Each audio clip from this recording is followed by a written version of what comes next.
पूर्णा शहरातील पोलीस ठाण्यासमोरच काही दिवसापूर्वी चोरीची घटना घडली होती। आता तर चक्क बँक ऑफ महाराष्ट्राच्या बाजूला असलेल्या संलग्न 3 दुकानाचे कुलूप तोडून अज्ञात चोरट्यांनी चोरी केल्याची घटना समोर आली आहे। मिळालेल्या माहितीनुसार चोरट्यांनी रात्रीच्या सुमारास दुकानांना लावलेले कुलूप तोडून आत प्रवेश केला। दुकानातील साहित्य तसेच रोख रकमेची पाहणी करून चोरट्यांनी हात साफ केला। सकाळी दुकान मालक दुकान उघडण्यासाठी आले असता त्यांना ही घटना कळताच तातडीने पोलिसांना घटनेची माहिती देण्यात आली। विशेष म्हणजे बँक ऑफ महाराष्ट्राच्या बाजूला असलेल्या परिसरात 3 दुकाने फोडण्यात आल्याने पोलिसांच्या गस्त आणि सुरक्षा व्यवस्थेवर प्रश्नचिन्ह उपस्थित झाला आहे। शहरातील व्यापारी व नागरिकांमध्ये या घटनेमुळे भीतीचे वातावरण निर्माण झाले आहे। घटनेची माहिती कळताच पोलिसांनी घटनास्थळी धाव घेत पाहणी केली। परिसरातील सीसीटीव्ही कॅमेऱ्याच्या फुटेजच्या आधारे घेण्याचे काम सुरू करण्यात आले। सुरक्षा व्यवस्था अधिक कडक करण्यात यावी अशी मागणी व्यापारी व नागरिकांकडून होत आहे।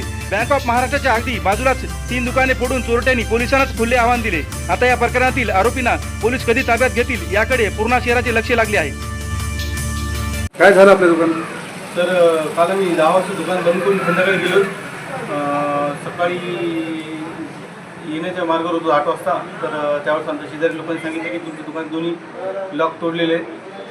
तर त्यावेळेस आम्ही 7 वाजता 7:30-8च्या दरम्यान आलो आणि इथं बघितलं तर लॉक तोडलेले दुकानचे, अर्धं शटर उचललेलं होतं। आता ती कॅश काउंट करतो बरोबर काय नाही। तर आता या परिसरात बँकेचा पूर्ण परिसर आहे, ज्यात बँक ऑफ महाराष्ट्र बाजूला आहे। महावीर नगर म्हणजे हा बँकिंगचा सगळ्यात मोठा पॉईंट आहे की ज्यात कॅश विड्रॉल डिपॉझिट हे होत असतात।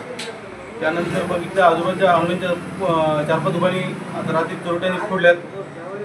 तर यावर आम्हाला थोडी सेफ्टी भेटायला पाहिजे दुकानात आणि पोलिसांची गस्त वाढवायला पाहिजे पोलिसांनी। आपल्या दुकानातलं काय काय केलं? तर आपल्या दुकानात फक्त लॉक तोडले, शटर उचललं, त्या काउंटरमुळे त्यांना चोरट्यांमध्ये येता आलं नाही। रात्री आपल्या दुकानाची चोरी झाली। सकाळी जेव्हा म्हणजे आमचे बंधू दुकान उघडायला आले ना, त्यावेळी त्यांनी लॉक पाहिली तर लॉक नव्हते तिथं। तर त्यांनी काय केली, कंप्लेंट केली आणि म्हणजे पूर्ण माहिती पोलिसाला कळवली। तर जेव्हा ते दुकान उघडलं तेव्हा दुकानातून 100-200 फाटक्या नोटा होत्या, समजा कलर लागलेल्या, असे 4800 रुपये आणि थोडी 2-3 हजार रुपये चिल्लर असे वाट्यासहित गेलेली आहे आपल्या दुकानात। आज सकाळी 9 वाजता माझ्या दुकानावरील मुलाने समर्थने मला कॉल केला की भैया दुकानाचे दोन्ही कुलप उघडे दिसायलेत आणि आजूबाजूला आपल्या चोरी झालेली आहे असं निदर्शनात आलं आहे। मग मी लगेच आहे ना येऊन तात्काळ बघितलं असता माझ्या दुकानात पण चोरी झाली।